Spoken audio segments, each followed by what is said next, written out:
الله الرحمن الرحیم. السلام علیکم قدرمنو. ابوبکر صدیق یم بخشالي پریس کلب او د نېشنل نیوز له طرفه نن په بخشالي کې د پرایویټ سکول اسوسییشن زون بخشالي کې د ټول پرایویټ سکولز پرنسپلز د هغې مالکان ټول راغلي دي. موجوده څه صورتحال دی، دوی ولې مجبوره شوي، دوی میټینګونو مقصد سره د دې ټولو خبرو نچوړ مونږ دې ځای کې چې زموږ سره کوم پرنسپلز دي د مختلف سکولونو. جی ناظرین، دې وخت کې مونږ سره ریاض احمد صاحب موجود دی. دوی نه تپوس کوم سر ستاسو نوم او د کوم سکول تاسو پرنسپل یې؟ السلام علیکم، زما نوم ریاض احمد دی، پرنسپل هرا ماډل سکول ګدر په ګدر کې مسکول دی او هغه چلو. جی نن تاسو وینئ ډېر ګڼ تعداد باندې د پرایویټ سکولز پرنسپل راغلي دي. د دې اراز و مقاصد سره د دې اجلاس ایجنډا سوه او سم متعلق دا نن میټینګ وشو. دا خو تیر د شپږو میاشتو راځي دا سکولونه بند دي. زموږ ایجنډا دا وه چې یاره مخکې به مونږ څه کوو، زموږ پراپر لا عمل به سي د پرایویټ سکولونو. جی ځکه زموږ سره دا مشران راغلي دي، دا زموږ د بشخالي زون میټینګ دی او دا دې باره کې دی چې آیا موږ به څه کوو، ځکه چې ماشومانو وخت هم ضایع کېږي او دا موږ نشو دغه کولی، ځکه چې دا کورس او ټایم دا د نیم کال ووتو، بیا ریزلټ دی، بیا دغه دی د وړو دا وخت ضایع کېږي. نو مخکې دپاره حکومت سره مونږ کینو، خبره کوو چې حکومت مونږ سره تعاون وکړي. که حکومت ستاسو فیصلو ته اګري نه شو څه به کوئ؟ نو حکومت اګري نه شو، اول خو انشاءالله چې دونه تعاون کوي، تر اوسه پورې خو داسې نه دغه شوي. خو مونږ دا سیکټرز چې دی نو دا بچکولو لپاره زموږ ټرای ده، ځکه چې دا سیکټر به بند شي، دا واړه سکولونه دي دا خو به اتوماتیکلی ختم شي. جی قدرمنو، هم په دغه اجلاس کې مونږ سره د ویژن سکولز سیسټم بخشالي چې کوم ډایرکټر دی قاضي بشیر صاحب مونږ سره موجود دی. ناظم صاحب، ستاسو د ټایم ډیره مننه. د کرنٹ اجلاس د دې اراز و مقاصد سری او سره لپاره دا ټول د پرایویټ سکولز پرنسپلز او ډایرکټر را یوځای شوي دي. بسم الله الرحمن الرحیم. د دې ننني اجلاس مقصد خدا دی چې تاسو ټولو ته علم دی چې کله نه د کرونا د صورتحال شروع شوی دی، نه د 13 میاشتو نه ټول سرکاري او پرایویټ سکولونه بند دي.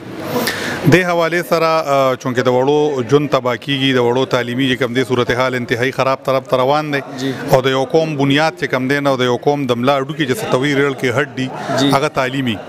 چونکه هغه ته ډېر زیات چې کوم دی مسلې روان دي او د هغې نه علاوه چونکه سرکاري سکولونه خو بیا هم د حکومت اختیار دی، حکومت هغې له تنخواګانې ورکوي، د هغې اخراجات برداشت کوي.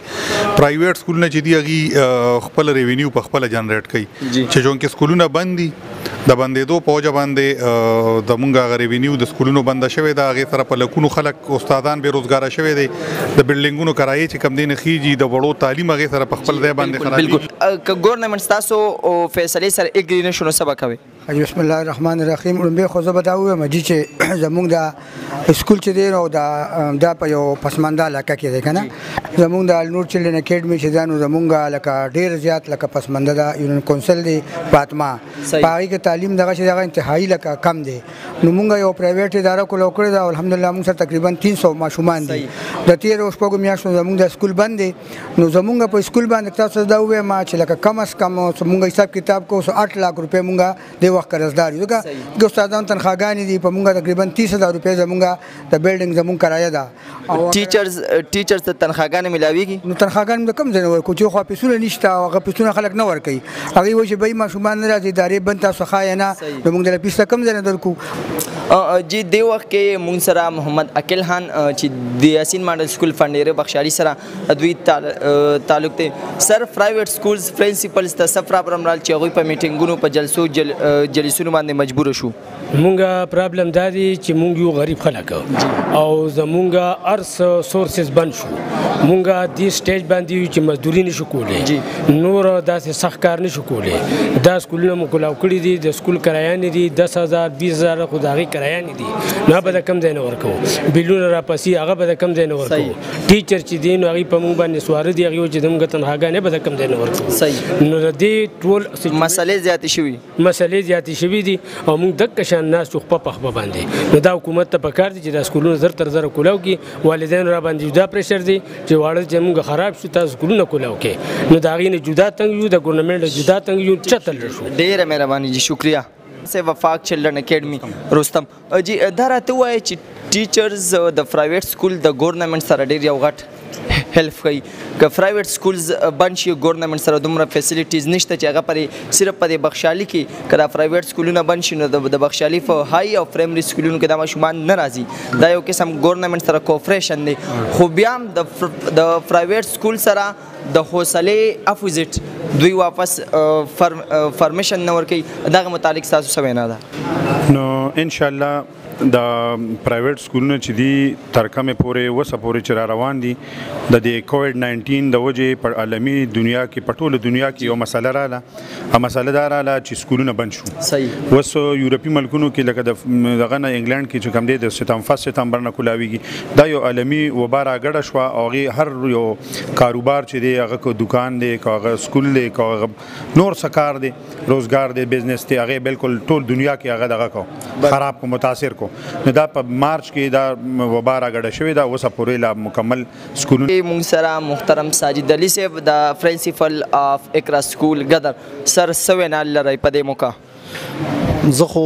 اول ډېر زیات د دې باچا صاحب دی مشکور یم چې دی دا میټنګ راوغوښت میا ارسل حیات باچا ارسل حیات باچا صاحب ډېر زیات مشکور یم چې دا میټنګ راوغوښت او میټنګ توپیل صاحب دی مل رالو او ډېر په ښه انداز کې دا میټنګ وشو او ډېر ښه سیشن زموږ وشو صحیح بقایا د سکولونو خبره نو سکولونه ټوله دنیا ډیمیج شوه صحیح او ډېر زیات نقصان وشو د دې کورونا وبا په وجه باندې خو زموږ تعلیمي سکتر چې کم دی د ټولو نه زیات دا متاثر شو وجه دا ده چې هر څه کولو شو او هر یو څیز روزګار روان شو کاروبارونه مارکیټونه هر یو روزګار خو صرف تعلیمي ادارې چې کم دي بند دي په هغې پوجه موږ تعلیمي سکولونه چې کم دي تعلیمي سلسله چې کم ده نو هغه بند ده متاثره شوه الله صاحب سکولونه د شپږ اوو میاشتو بند دي کومې مسلې تاسو ته راپېښې شوي دي بسم الله الرحمن الرحیم سکولونه چې کم دي نو تقریبا 15-16 میاشتو شو چې بند دي والدین چې کم دي نو هغه او میندې هم په دې خبره باندې مجبوره شوي چې ماشومان مونږ کور ته سکول ته ولېږو کور کې هغې چې کم دي نو جګړې شروع کړي دي او زه د انا پکې راغلی ده بل دا چې په دې خبره به دا وکړو چې د پاکستان ټول نظام چې کم دی هغه کولو شو صحیح که مارکیټس دي هغه کولو شو که ټوریزم پلیس دي هغه کولو شولو او ترانسپورټ کولو شولو حتی هر یو پبلک سکول هر یو پبلک سیز اوفن دی وداوت ایجوکیشن نو دې کې زما په خیال چې زموږ مستقبل که داسې وي نو زموږ مستقبل تباه دی بالکل ستاسو خبره چې زموږ د ماشومان مستقبل تباه دی زه د حکومت ته دا وایم چې زموږ د ماشومان سره مستقبل سره نورې لوبې ونه کړي شي کرونا صرف چې کوم دی نو دا غوړې په سکول کې نه ده صحیح کرونا چې کوم دی نو که دې مارکیټس کولو پلیس ټوریزم پلیس کولو شو ټول هر څه کولو شو نو ولې سکول کې چې کوم دی کرونا ده په کتاب کې کرونا ده په قلم کې کرونا ده کله چې د یو سکول د یو علاقې په ماشومانو باندې تعلیم بند شي نو د هغه کوم مستقبل به سوي سوالیه نشان په ګورنمنټ جی قدرمنو دې وخت کې تاسو د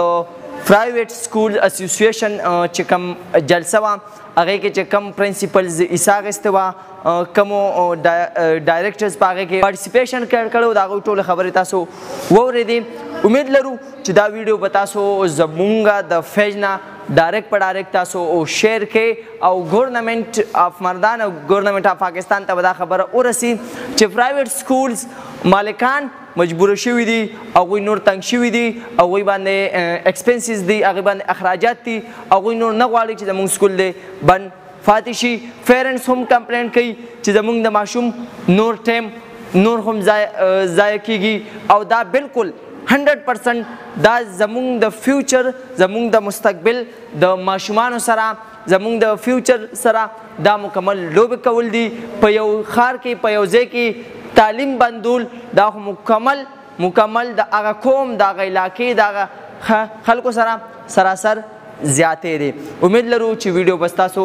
خوښه شوي وي د نورو ویډیوګانو لپاره زموږ پیج لایک کړئ نیشنل نیوز نیټورک بخشالي او زموږ د پریس کلب پیج وزټ کړئ بخشالي پریس کلب حقیقي ورکړئ اجازت ابوبکر صدیق بخشالي پریس کلب نیشنل نیوز نیټورک بخشالي